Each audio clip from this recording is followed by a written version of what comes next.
Sacked lawyer Ejiofor throws shade as Nnamdi Kanu Counsel engage in court drama. My dear listeners from wherever you're listening from, kindly please ensure you like, subscribe to this channel and share. Legal practitioner Ejiofor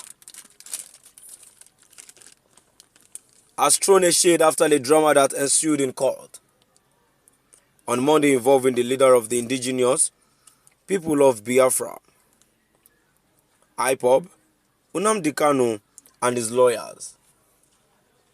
It would be recalled that Ejiofor represented Kanu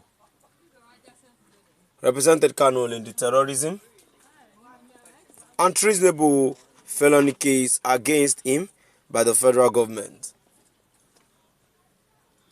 He was, however, fired alongside Mike Ozekome's son by the IPOB leader, who is now being represented by lawyer Ejiofor and others.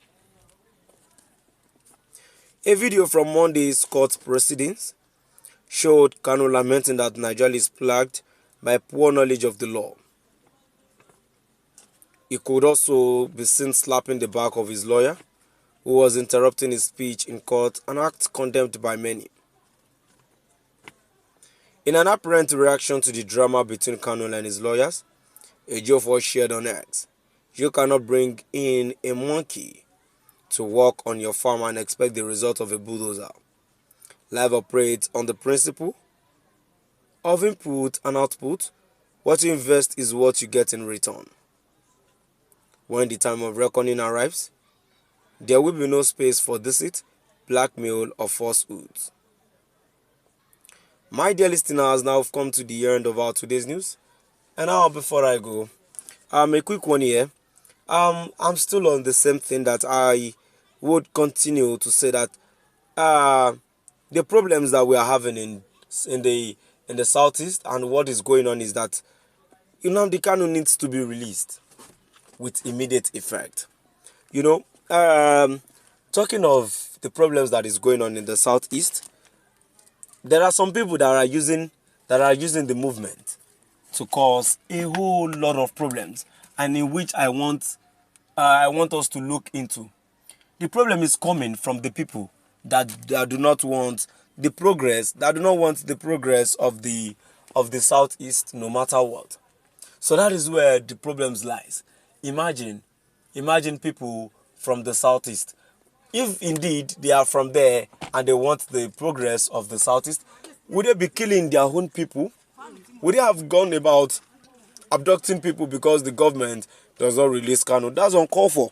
And that is what the government people are talking about now, that if it is not that they are with the IPOB, they wouldn't by any way be abducting people. Does not even make any sense at all.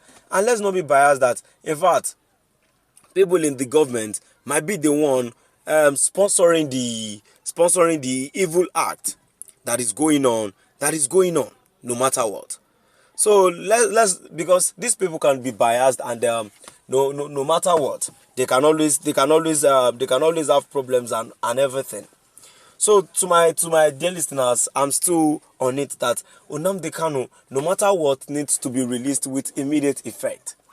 Let them do something to the Nnamdi Kanu's continued detention. Let him be released. And after he's been released, then they will not say, I'm not saying there are no other peoples that are causing problems in the region, but once he's been released, then they will find the solutions to the problems. Now that he's still been in detention, they really do not know what to face. They really do not know what to do. So my dear listeners, Nnamdi Kanu needs to be released, and that's why that is all for today. So my dear listeners, now before I go, kindly please do drop out the comment section and let's know what your view is all about. Thank you for listening.